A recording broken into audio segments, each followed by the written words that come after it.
empezaba hoy Marley con eso de quién se podrá acercar al Monte Santo, ¿no? El hombre de manos puras, de limpio corazón, me parece que dice, ¿no? Y bueno, estábamos leyendo y sigo leyendo juntos Romanos 8, versículos 9 al 11. Los voy a leer, aunque después lo que el Señor me decía que hablara es un poco, está aquí, pero va un poquito más allá. Dice, sin embargo vosotros, Romanos 8, 9, no estáis en la carne. Vosotros no estáis en la carne, dice, sino en el Espíritu. Pero Pablo pone así como una condición. Si en verdad el Espíritu de Dios habita en vosotros. Pero si alguno no tiene el Espíritu de Cristo, el tal no es de él, no es de Cristo. ¿Vale? O sea, Pablo dice, tenéis el Espíritu, no estáis en la carne, pero dice, bueno, si es que tenéis el Espíritu. Y sigue diciendo, ¿no? Y si Cristo está en vosotros, aunque el cuerpo esté muerto a causa del pecado, sin embargo, el Espíritu está vivo a causa de la justicia. Pero si el Espíritu de aquel que resucitó a Jesús de entre los muertos habita en vosotros, el mismo que resucitó a Cristo de Jesús de entre los muertos, también dará vida a vuestros cuerpos mortales por medio de su Espíritu que habita en vosotros. O sea, si el Espíritu de Cristo habita en vosotros, tenéis vida eterna, diría Juan en su Evangelio, ¿no? Ese Espíritu dará vida a vuestro espíritu. Pero me llamó la atención cuando leía esto que Pablo que muchas veces insiste en la seguridad de la salvación. Y es verdad, la seguridad de la salvación. ¿Quién nos podrá separar del amor de Dios, ¿no? Pero aquí también dice, oye, pero hay una condición, que es que si el Espíritu de Dios habita en vosotros, entonces dará vida a vuestros cuerpos mortales. Tendréis vida eterna, si el Espíritu de Dios está en vosotros. Pablo, por ejemplo, también dice, 2 Corintios 13, versículo 5, dice, examinaos, poneos a prueba, para ver si estáis en la fe. Examinaos a vosotros mismos. ¿No os reconocéis a vosotros mismos de que Jesucristo está en vosotros, a menos que en verdad no pasáis la prueba? Es decir, Pablo dice, sí, o sea, hay una seguridad de que es la salvación, que Dios nos la da cuando creemos, pero también Pablo como que está hablando a los romanos y hablando a los corintios, diciendo, oye, examinaros, que realmente el Espíritu de Dios esté en vosotros. Que realmente el Espíritu de Dios esté en vosotros. Bueno, lo digo esto porque de lo que el Señor me pedía que hablara, y la verdad que no es un tema fácil, es eso que se llama el infierno. Nunca he hablado de esto, ¿vale? Nunca, o casi nunca, muy pocas veces. O sale el tema a lo mejor en algún mensaje, pero no sentí nunca así como que el Señor me dijera, no, el mensaje tiene que ver con el infierno, ¿no? A ver, ¿quién es la persona que más habla del infierno en la Biblia? Jesús. Jesús es la persona que más habla del infierno. Jesús, que es el ejemplo de amor y de predicar un Dios de amor, nos habla del infierno muchas veces en los evangelios. ¿Por qué será esto? Porque existe. Ajá. Sí, pero algunos dirían, pero un Dios que es amor y que nos dice que perdonemos, ¿no nos va a perdonar todo? Pues Jesús dice, hay una posibilidad, hay una realidad, que es el infierno. Existe el infierno, sí. Y algunos dirán, no, bueno, Jesús no habló de eso, sino que después pusieron eso en su boca. No. En los evangelios, mira, hay partes del evangelio que vienen de Marcos, que es como el evangelio más antiguo. Ahí Jesús habla del infierno. Hay otras partes del evangelio que no están en Marcos, pero están en Mateo y en Lucas. Ahí se habla del infierno. Hay otras partes del evangelio que solo están en Mateo. Ahí se habla del infierno. Hay otras partes del evangelio que solo están en Lucas. Ahí se habla del infierno. Hay otro evangelio que es muy distinto, que es el de Juan, que Juan complementa a los otros evangelios porque ya los conoce, y Juan también habla, no habla de la palabra infierno, pero habla de por ejemplo, no entrará, el que no nace de nuevo, no verá, no puede ver el reino de Dios. O dice, de tal manera amó Dios al mundo, ¿no? Como sabemos muy bien, que entregó, que dio su único hijo, para que todo el que cree en él no se pierda, habla de perderse, mas tenga vida eterna. O sea, Jesús no es algo que hayan puesto, todas las fuentes que hablan de Jesús en los distintos evangelios, todas hablan del infierno. Todas hablan, Jesús habló del infierno, no hay duda de eso.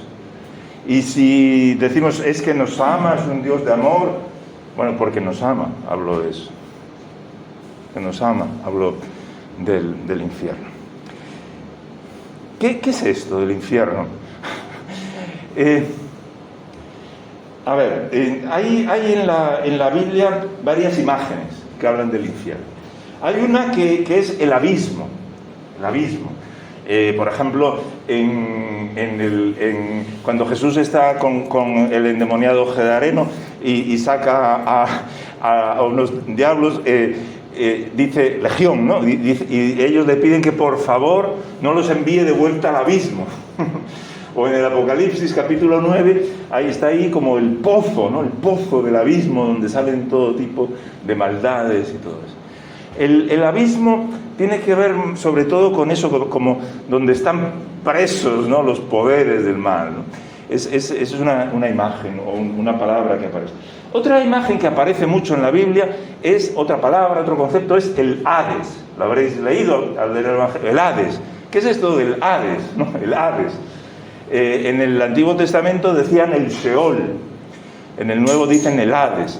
Es el lugar de los muertos. Es como la imagen de que antes de la resurrección final están ahí los muertos. A veces se une a ese aspecto de sufrimiento, de castigo, como por ejemplo cuando Lucas habla de Lázaro y el rico, ¿no? Bueno, pues ahí dice que estaba en el Hades, o cuando dice que a Capernaum que te hundirás en el Hades, ¿no?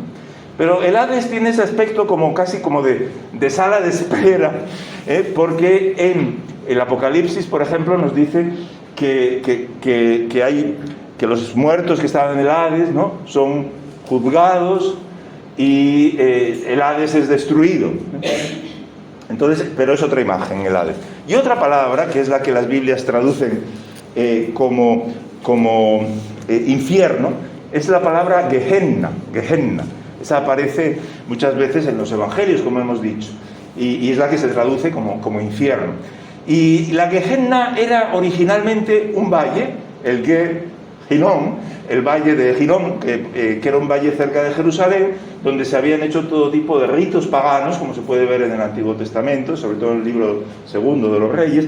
Se habían hecho ahí todo tipo de ritos paganos, matando a niños para ofrecerlos a Moloch, bueno, y era como un lugar maldito.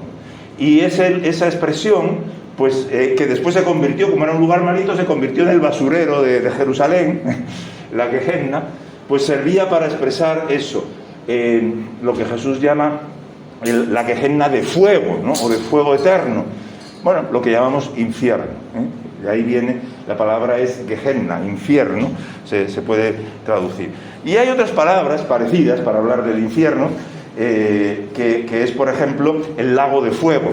En el Apocalipsis aparece muchas veces el lago de fuego, o el Apocalipsis habla también de la segunda muerte. El lago de fuego es la segunda muerte. Jesús habla también a veces de las tinieblas exteriores. O sea, como que a veces es esa imagen de que hay un banquete, hay una boda, y ¡pum!, se cierran las puertas y te quedas en las tinieblas de fuego. Bueno, estos son un poco como la Biblia habla de esta realidad o de esta posibilidad. ¿Qué podríamos decir que es esta posibilidad? Pues podemos decir es eso, es quedarse fuera, es quedar separado de Dios para siempre, es quedar separado de Dios para siempre, es la muerte eterna, es eso, es el suplicio de estar separado de Dios para siempre. Eso es el infierno, ¿no? Con distintas imágenes. Es el lago de fuego, ¿no? Que Jesús dice que no se apaga. Jesús a veces lo dice muy muy gráficamente, dice, ahí será el llanto, aunque se podría traducir el alarido, ahí serán alaridos y crujir de dientes. No digo esto para meter miedo, ¿vale? Pero sí porque me parece que hay que hablarlo, hay que mencionarlo. Y algunos dicen, ¿cómo puede un Dios bueno hacer esto a alguien? Bueno, yo creo que no es algo que Dios haga, sino que es algo que nosotros mismos nos hacemos. O sea, hay imágenes que son de juicio en la Biblia, ¿vale? Y los juicios son por obras. Y vamos a hablar de eso de las obras. Y es una imagen válida, y Jesús la usa. Pero Jesús usa más otra imagen que es la de una fiesta, la de un banquete al que las personas son invitadas. Oye, ven, voy a dar un banquete en mi casa, ven, que vamos a pasarlo muy bien. Y no van. Algunos van, otros no van. Y se quedan fuera. O están tan entretenidos con otras cosas que se quedan fuera.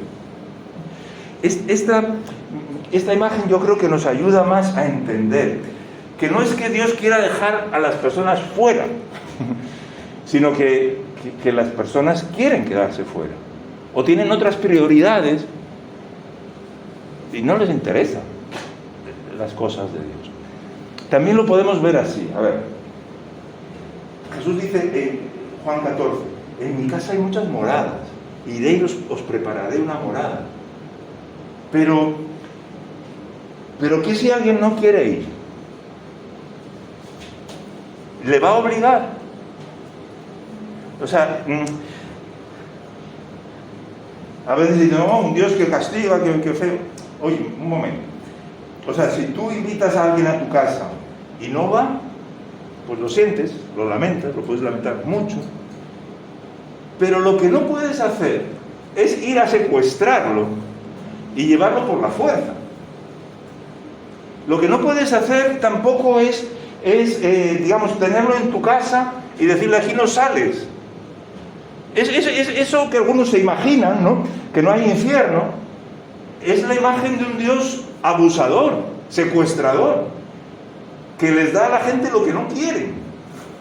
Y que contra su voluntad los tiene encerrados en el cielo o en su banquete. No, es libre el banquete.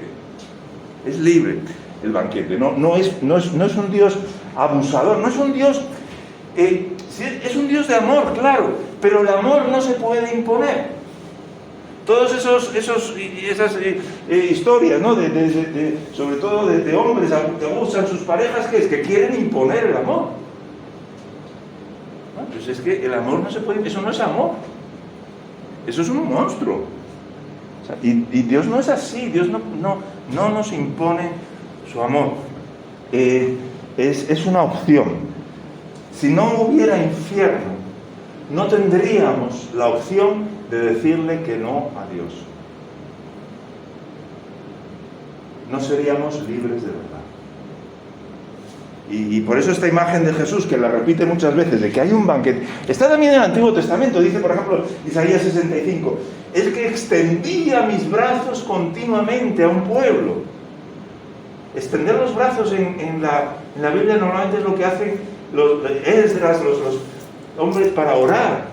Y ahí es Dios que está extendiendo sus brazos al pueblo para que venga. Y no va. Entonces, pues esta es la imagen que también está la de castigo, y vamos a hablar de eso, pero tal vez nos ayuda a entender cómo un Dios de amor nos puede estar advirtiendo, porque nos ama, de que una posibilidad que hay en la vida de todo ser humano es el infierno. El ser humano ha sido creado libre para aceptar o rechazar el amor de Dios. Y si no, no sería libre. Y Dios sería un monstruo que impone su amor por la fuerza. Entonces, es una realidad. Es una realidad esa posibilidad del infierno. Y Jesús, mira, no creo que la dijera para meternos miedo. Y yo tampoco lo quiero estar diciendo para meter miedo. ¿Vale? Jesús decía que a sus discípulos ya no os llamo siervos, os llamo amigos. La primera carta de Juan dice, el amor echa fuera el temor. Jesús no quería que estuviéramos con Él por miedo. Si estamos con Él por miedo, no estamos con Él, ¿vale? Si yo solo voy a Dios por miedo, la verdad es que sigo pensando en mí mismo. El miedo es egoísta. El miedo es, ay, pues me van a atropellar, ay, pues me voy a contagiar, ay, esto, lo otro, ay, bueno, y hay que tomar medidas para que no me atropellen, para no contagiarme, o sea, todo eso es cierto. Pero si vivo en el miedo, es que estoy pensando mucho en mí mismo. Ay, que no sé qué, ay, que me va a hacer, ay, que me va a pasar eso. Estoy pensando en mí mismo, el miedo es egoísta. Si yo simplemente digo, voy a tratar de ser bueno para no ir al infierno, aquel hombre que yo conozco que decía, pastor, ¿qué es lo mínimo que hay que hacer para no ir al infierno? Entonces, bueno, pues ahí uno está pensando en su propio interés, ¿no? Y bueno, por interés, pues, pero Jesús nos quiere transformar a su imagen. Él murió para que nosotros seamos como Él. Y para eso murió, para que reproduzcamos la imagen de su Hijo, para que seamos como Él. Entonces no nos quiere con miedo, nos quiere llenos de amor, ¿vale? Entonces no es por miedo que Jesús, para meternos miedo, que Jesús habla de esto. Pero es una realidad. A veces hay algunas cosas que tal vez no nos ayudan a entender bien por qué Dios habla de esto, o que nos tapan de ver esa realidad. Mira, yo creo que hay a veces, una enseñanza muy clara, que es, pero falsa, que es la salvación es por obras. La salvación es por obras, y entonces, si la salvación es por obras, pues claro, siempre uno puede decir, hombre, pues no soy tan malo, porque fíjate, ha salido ahí un destripador en la televisión, no sé qué, pues yo no soy tan malo, ¿no? Entonces, o sea, claro, después vienen esos evangelistas que dicen, ¿has mentido? Sí. ¿Has deseado a la mujer? Sí. Sí, pues has roto no sé cuántos mandamientos. Bueno, tampoco es verdad que seamos tan buenos, ¿verdad? Pero es que la salvación no es por obras. No es por obras. Entonces, es que, a ver, por decirlo, leíamos ahora, los que están en el Espíritu, examinaros si estáis en el Espíritu, examinaros si estáis en la fe. O Juan dice, el que no haya nacido de nuevo. De eso se trata, ¿veis? De estar en Cristo, de nacer de nuevo, de eso se trata, no se trata de obras. Las obras son un síntoma, eso sí. Como la fiebre es un síntoma de que estoy enfermo, vale. Pero la enfermedad no es la fiebre es la manifestación externa. Entonces, no es por obras. Si es por obras, siempre entramos, bueno, pues fíjate que yo hice esto, pero el otro hizo más cosas, qué sé yo, ¿verdad? Los hay peores que yo, ¿no? No es por obras. Tanto no es por obras que uno puede ser perfecto en sus obras. Imaginémonos el cristiano, entre comillas, ¿no? El casi cristiano, dirían algunos, que cumple todas las normas. Jesús dice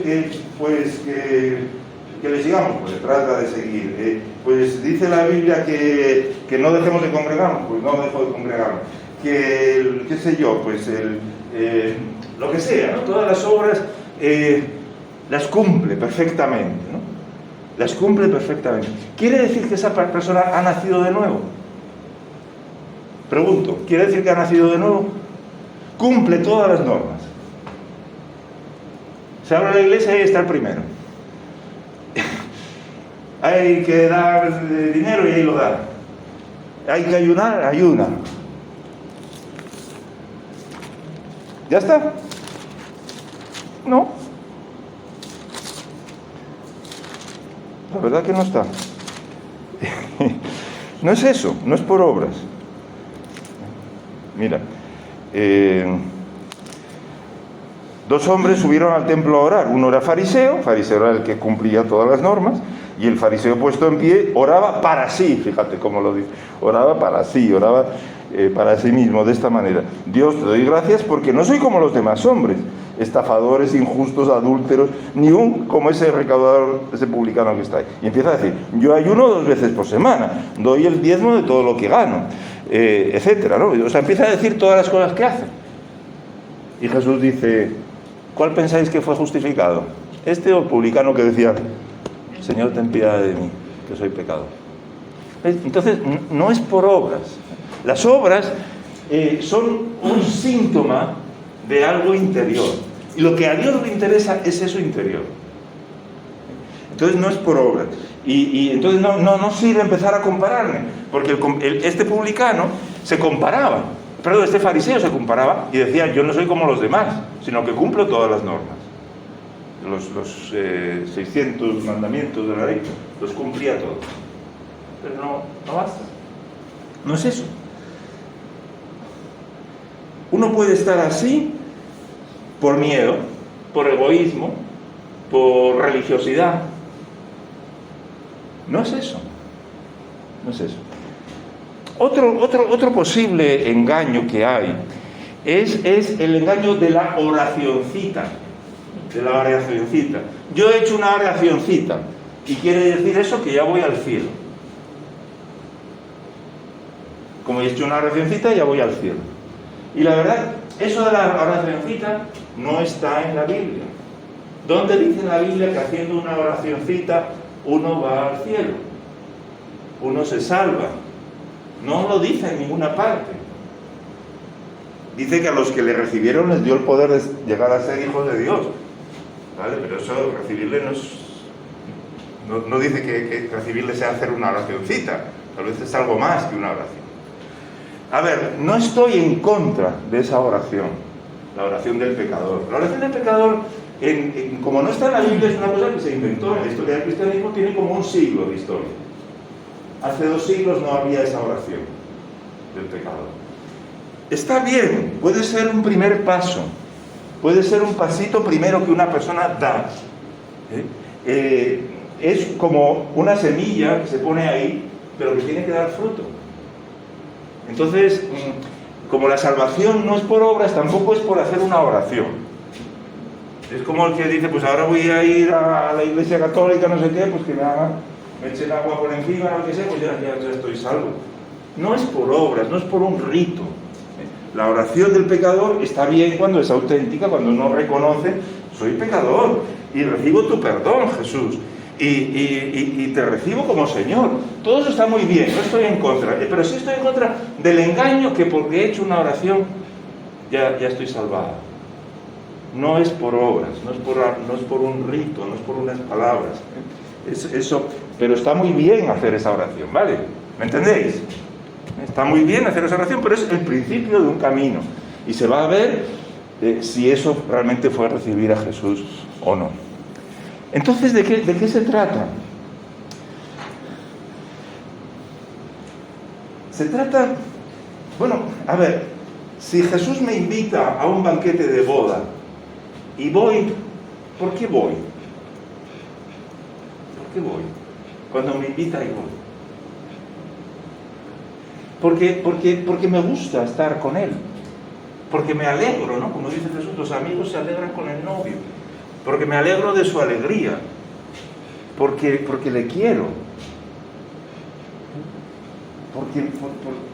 Porque quiero estar con él. Porque qué cosa mejor que estar con Jesús en su presencia. Eso, ¿veis? Es algo que sucede cuando Jesús dice, hay personas que han echado demonios, que no sé qué, pero Jesús dice, apartaos de mí, nunca os conocí, dice Mateo 7. No hay esa relación. Nunca os conocí. Entonces, si tenéis alguna pregunta en algún momento, podéis decirlo, ¿eh? O hay alguna duda, porque os veo muy callados.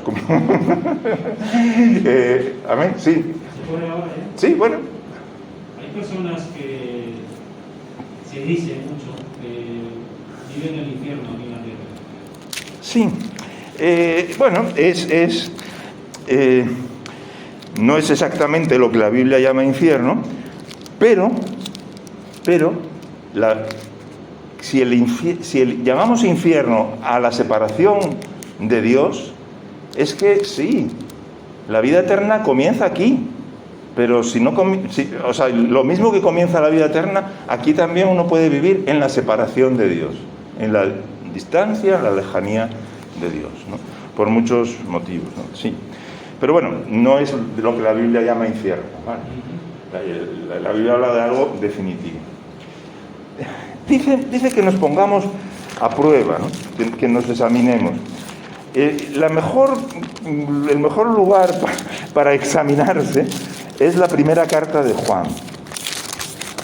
Sí, es una cartita muy corta, se lee muy rápido, pero toda la primera carta de Juan nos va diciendo cosas que nos ayudan a eso. Por ejemplo, dice,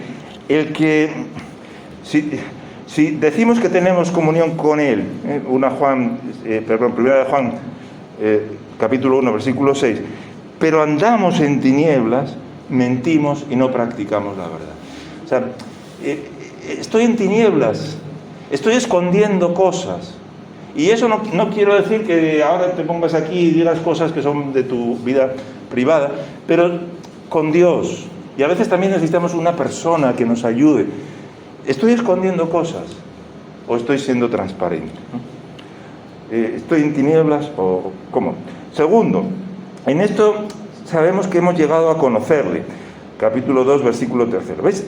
Sabemos que hemos llegado a conocerle, en que guardamos sus mandamientos. Y un poquito más... el que dice, yo he llegado a conocerle y no guarda sus mandamientos, es un mentiroso. Entonces, a ver, ¿es por obras? No es por obras. Es una manifestación. Es que si yo le conozco, quiero agradarle, quiero estar pegado a Él, quiero estar unido a Él y quiero hacer lo que Él quiere que yo haga. Por amor, no por obligación, no por miedo. Estos son como señales que nos sirven para examinarnos, ¿no? Un poquito más abajo dice, el que guarda su palabra, en él verdaderamente el amor de Dios se ha perfeccionado. El que guarda su palabra. ¿Qué es guardar su palabra? Que tengo la Biblia, la guardé en la caja fuerte. No. Es que la guardo en mi corazón, ¿no? Porque es como si estás enamorado, guarda las palabras de la persona amada. No, pues ya, esto me dice. No sé qué. Bueno, pues eso. Guardo la palabra de Jesús, guardo su palabra. Es una señal de que le conozco, de que estoy enamorado. Bueno, podríamos seguir con esa carta, no quiero... Hay como unas 12 señales, ¿no?, que nos sirven para examinar. Habéis vencido al maligno, dice, en 2:13.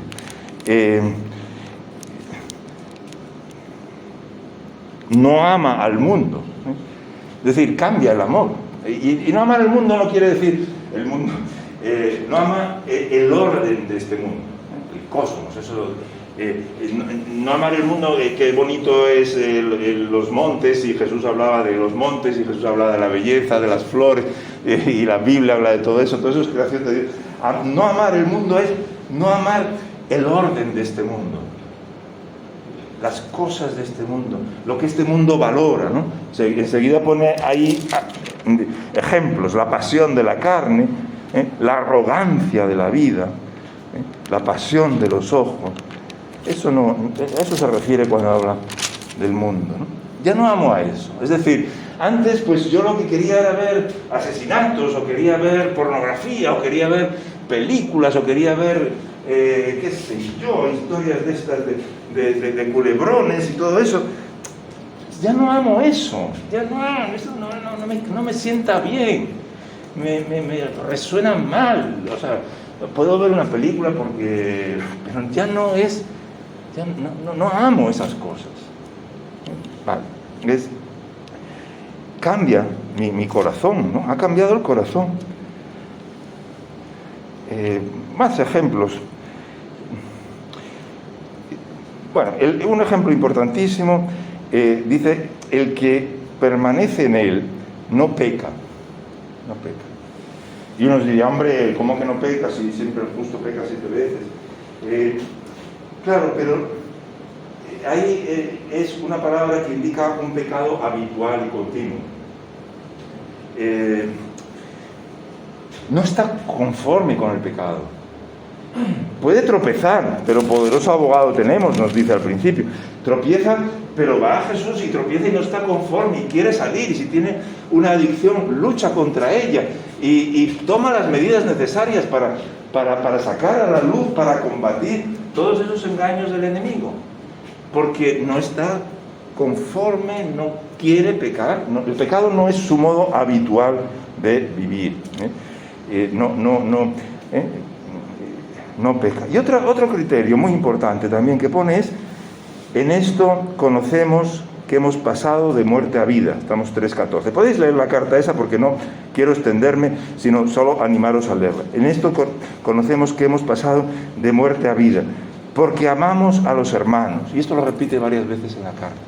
Y amar a los hermanos, ahí es también, hay que matizarlo, es el amor agape. Es un amor gratuito. Amar, hay muchas cosas, qué sé yo, la gata ama a los gatitos, vale, eso es algo bueno y natural. El mafioso ama a los de la banda de la mafia porque son sus amigos. Eso también, no está hablando de esos amores, está hablando de un amor gratuito que Dios nos da, sobre todo para los hermanos y también para todas las demás personas. Pero como que estoy contento de estar con los hermanos, estoy contento de ver a los hermanos. El que odia a su hermano o a su hermana y dice que ama a Dios, pues miente. ¿Cómo puede amar a Dios a que no ve y aborrecer? Entonces, una señal de que he nacido de nuevo es de que el Espíritu está en mí, como lo queramos, de que estoy en la fe, de que estoy en Cristo, es que tengo ese deseo de estar con los hermanos. Tengo ese amor por ellos, ese interés por ellos. Eso lo dice varias veces en esta carta. Bueno, otra cosa que habla así es de la seguridad. Hijos, no amemos de palabra y de lengua, sino de hecho en verdad. En esto sabemos que somos de la verdad. ¿Ves? Esta carta, la primera carta de Juan, es como una prueba de embarazo. Donde uno dice, pues he nacido de nuevo. Pues no he nacido de nuevo. Esto es una prueba de embarazo y en esto sabemos que somos de la verdad. Y aseguraremos nuestros corazones delante de Él. En cualquier cosa que nuestro corazón nos condene, porque Dios es mayor que nuestros corazones. ¿Ves? Y sabe todas las cosas. Hay una confianza de que aunque mi corazón me condene, Dios es mayor que mi corazón. Ahí hay esa seguridad que viene de haber nacido de nuevo. ¿Se entiende? Si no se entiende, si hay algo, yo quisiera que... ¿Veis? Es algo que ha sucedido en mi corazón, en nuestro corazón. Es que nuestro corazón ha cambiado y empezamos a amar las cosas de Dios, a amar a Jesús, a amar a los hermanos. Dice ahí también, ¿cómo, si yo amo al Padre, ¿cómo no voy a amar a los que han nacido del Padre? Otra dice un poquito más adelante en la carta de Judas, dice, si causas divisiones, no que una vez causaste una división, si eres una persona divisiva, en la carta de Judas, el Espíritu no está en ti. Vale, entonces, son estos criterios, pero, a ver, es como en el amor, ¿no? En el amor, el que conoce el amor lo sabe. Pues lo mismo pasa con el amor de Dios, ¿no? Dice un poquito más adelante en Romanos, el Espíritu da testimonio a nuestro espíritu de que somos hijos de Dios. Entonces, ¿qué pasa con esto del infierno? A ver, no es que Dios esté ahí buscando a quién castigar, es lo contrario, es que Dios está buscando a quién rescatar. Está buscando a quién rescatar. El infierno, la separación de Dios, es, por así decirlo, lo natural de todos los hijos de Adán. Dice en Efesios capítulo 2 que éramos por naturaleza hijos de la ira. Es como la situación natural del hombre, que no me hablen de Dios, que no quiero escuchar las cosas de Dios, que me molesta, que me cansa, que no quiero leer la Biblia, que lo rechazo. Eso es lo natural del ser humano. Es lo natural. Éramos por naturaleza hijos de la ira. Hay un versículo en Deuteronomio, que también nos puede ayudar un poco a entender esto. No es Deuteronomio 32. Bueno, perdonad que hoy me extienda un poquito más, pero creo que es un tema importante, ¿no? 32, 35, dice, 32, 35, dice, mía es la venganza y la retribución, o sea, para decir que no es nuestra. Pero dice, mira lo que dice, a su tiempo el pie de ellos resbalará, porque el día de su calamidad está cerca, y ya se apresura lo que les está preparado. Es como la imagen, como que el ser humano, cuando nacemos, cuando venimos a este mundo, estamos separados, estamos pensando en nosotros mismos. A lo mejor de niños no tanto, pero cuando llegamos un poco más grandes empezamos a pensar en nosotros mismos y en nuestro interés y en nuestra carne, y nos levantamos por la mañana y lo que cuenta somos nosotros mismos. Estamos en una vía, como este ejemplo de aquí, como que estuviéramos cayendo sin paracaídas, ¿no? Y el aviso de Dios es, bueno, no es obligarnos a nada, pero es decir, quieres salir de esa ruta, quieres salir de eso, que lleva a la nada, a la separación eterna. ¿Quieres esa ruta que es de perdición, de muerte?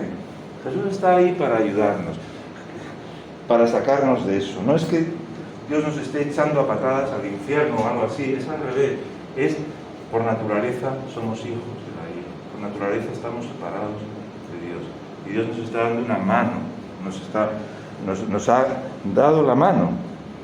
Lo que más me impresiona de todo esto, no sé si queréis que lo leamos, pero es algo que no se suele comentar mucho, pero es que la Biblia dice varias veces como que Jesús hubiera experimentado esa separación de Dios.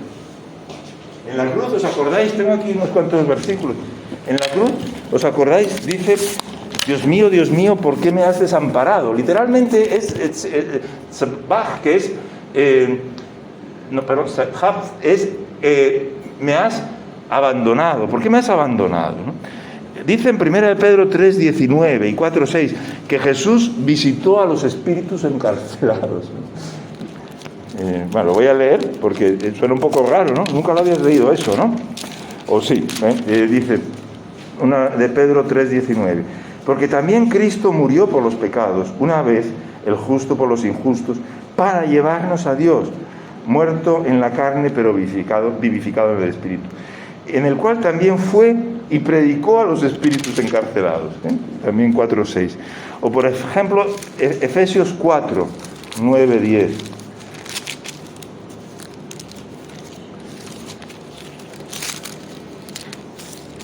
Efesios 4:9-10.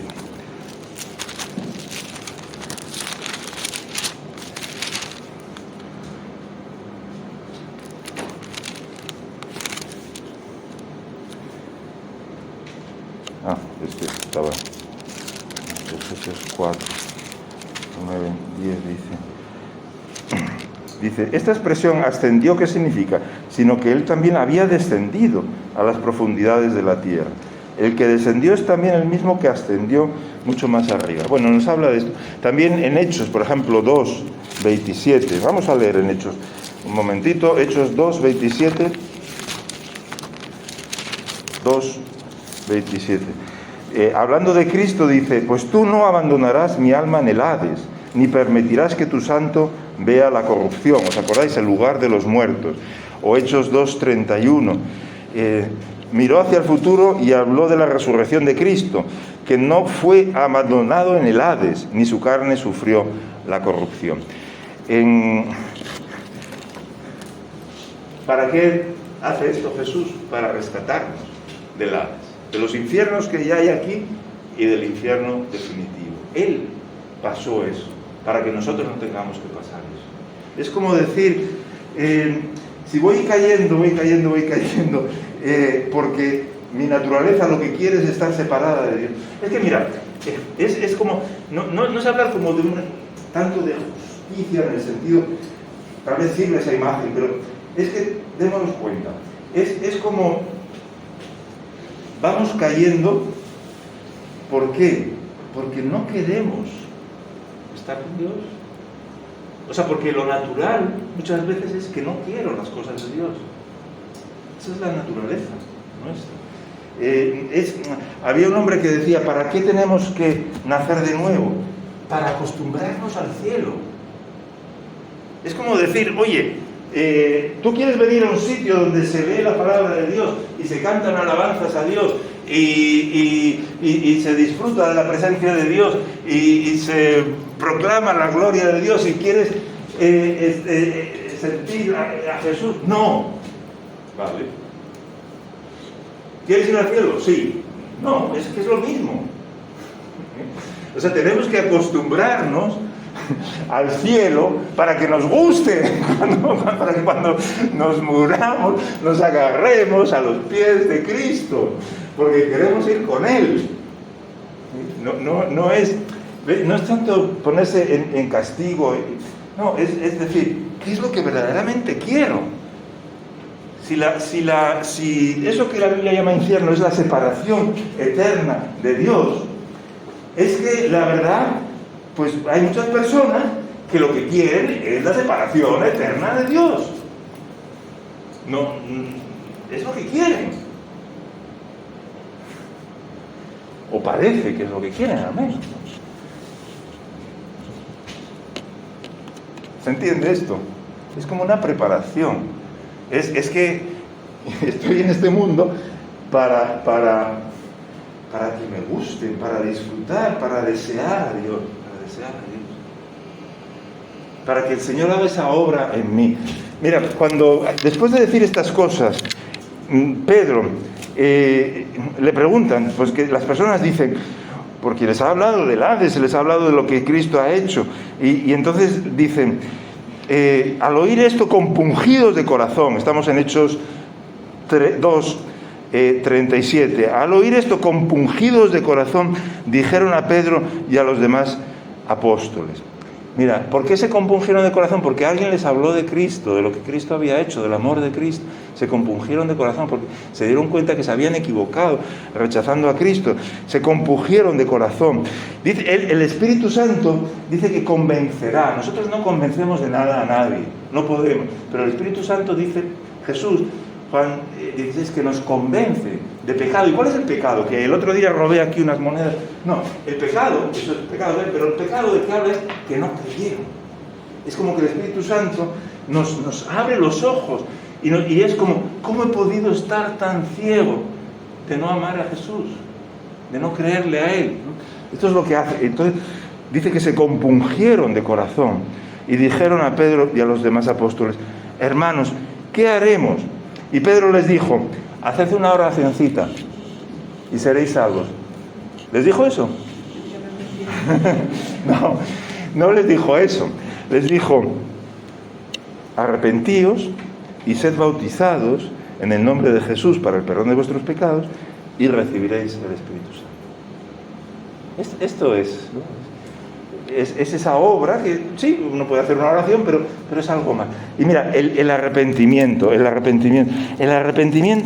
una y otra vez, la Biblia, cuando Jesús empieza a predicar, ¿qué es lo primero que dice? Arrepentíos. Y porque ha venido el reino de Dios. Arrepentíos, que está cerca el reino de Dios. Jesús habla de eso, ¿no? Una y otra vez, y es arrepentir. Y el arrepentimiento, aunque nos dice arrepiéntete, es un mandato, al mismo tiempo es un regalo. Y estos son de esas cosas que tal vez no las podemos entender del todo, pero cuando las vives te das cuenta que es verdad. Es decir, el arrepentimiento es algo que yo hago. Y es como decir, Jesús, muéstrame mi pecado, muéstrame mi egoísmo, muéstrame cómo me estoy buscando a mí mismo, muéstrame cómo te necesito, Señor, cómo todavía no ha sido transformado mi corazón. Y dice, por ejemplo, 2 Timoteo 2:25, corrigiendo tiernamente a los que se oponen, por si acaso Dios les da el arrepentimiento que conduce al pleno conocimiento de la verdad. El arrepentimiento es un don maravilloso de Dios. Es ese cambio de la mente que nosotros no podemos hacer. Que porque el predicador predique del infierno, lo que sea, no, es Dios el único que lo hace. Y es algo que entonces podemos orar y pedir: Señor, concédeme un arrepentimiento verdadero. Que no solo me sienta mal porque he sido descubierto, o que no solo sienta miedo al infierno. Judas tuvo remordimientos, pero eso no es el verdadero arrepentimiento. El verdadero arrepentimiento no es el que lleva a la desesperación. Judas va y se suicida. El verdadero arrepentimiento es el que lleva a los pies de Jesús. Porque Jesús me ama. Porque Jesús dio su vida por mí. Porque Jesús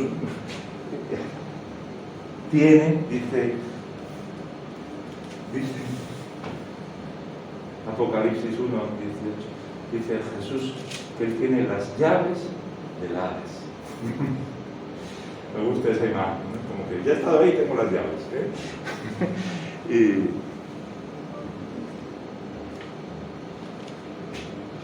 En Él hay vida y para siempre. Él es espíritu vivificante. Él es el que nos da vida.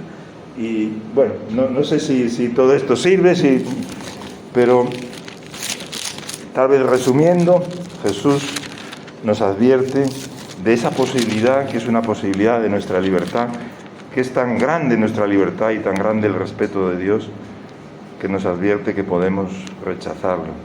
Y que ese rechazo lo vemos ya ahora, ¿no?, en nuestra vida. Él os dio vida a vosotros, que estabais muertos en vuestros delitos y pecados, en los cuales anduvisteis en otro tiempo, Efesios 2, según la corriente de este mundo, etcétera, entre los cuales nosotros también vivíamos en las pasiones de nuestra carne, satisfaciendo los deseos de la carne. Aquí, fíjate, la carne a veces lo leemos y decimos: esto es el sexo. Hombre, el sexo sí puede ser, pero la carne es mucho más. La carne es nuestro egoísmo, es ese yo que dice yo, lo que yo quiero. Y éramos por naturaleza hijos de la ira, lo mismo que los demás. Hay un órgano del cuerpo humano que está relacionado directamente con el infierno. ¿Cuál es? ¿Cuál? La lengua. En Santiago, la única vez que sale esa palabra Gehenna fuera de los labios de Jesús, la dice Santiago en su carta, y dice: la lengua es encendida por el infierno, por la Gehenna. O sea, es el lugar de impureza, de huesos, todo es ¡bum!, que enciende nuestra lengua. Bien, lo decía para decir que el problema a veces no es la sexualidad, ¿no? ¿Cuál es el órgano de nuestro cuerpo más relacionado con el infierno? Pues la lengua, ¿no? Bueno, pero Dios, Efesios 2:4, que es rico en misericordia, por causa del gran amor con que nos amó, aun cuando estábamos muertos en nuestros delitos, nos dio vida juntamente con Cristo. Por gracia habéis sido salvados. Y con Él nos resucitó y nos sentó en los lugares celestiales en Cristo Jesús, a fin de poder mostrar en los siglos venideros la sobreabundante riqueza de su gracia. Porque por gracia habéis sido salvados, por medio de la fe, y no es de vosotros, sino que es un regalo de Dios. Amén. Bueno, pues espero que pueda ser útil esto, Señor. Ayúdanos a examinarnos, como dice Pablo varias veces, de que estemos seguros de que una vez entraste en nuestro corazón por medio de tu Espíritu Santo y nos sellaste, que nos tocaste. Y sí, Señor, es verdad que ahí está nuestra carne, no dejamos de vivir en esta carne, pero queremos tener esa seguridad de lo que tú ya hiciste. Si por alguna razón pienso que todavía no he nacido de nuevo, yo quiero, hermano, hermana, que no pienses de ninguna manera que ahora tengo que hacer cosas, porque no es por obras. Las obras serán frutos en los que se manifiesta lo que Dios maravillosamente quiere hacer por cada uno de nosotros. Más bien, vete a los pies de Jesús y dile: ven a mi corazón, Señor. Me arrepiento, Señor, de no haber creído en ti. Te recibo. Pongo mi confianza no en mis obras, sino en ti. Me gustaría que todos, hermanos, llegáramos a esa situación donde ya no ponemos ninguna confianza en nuestras obras, sino solamente en Jesús, porque eso es la fe que nos salva.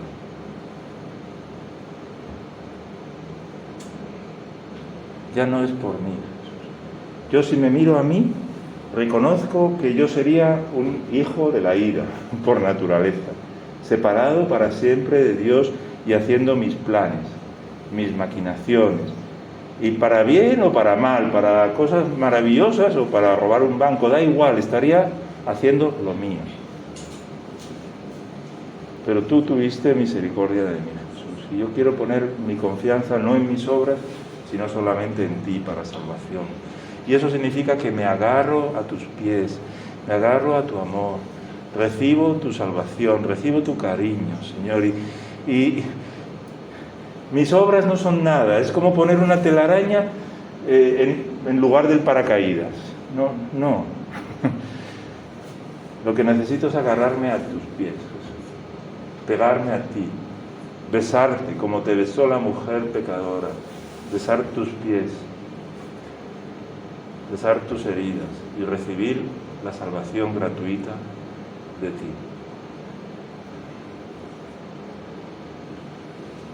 Gracias, Jesús. Y gracias, Jesús. Y quiero añadir solo una cosita más. No estamos salvados simplemente para no ir al infierno. No. Estamos salvados para reproducir la imagen de Jesús. Para eso estamos salvados. Porque cuando su Espíritu entra en nosotros, lo que quiere es reproducir la imagen de Jesús. No se conforma con, bueno, pues ya no van a... Para eso está. Para eso está su Espíritu, para que reproduzcamos la imagen de Jesús. Entonces, Espíritu Santo, te damos permiso para tomar el control de nuestras vidas.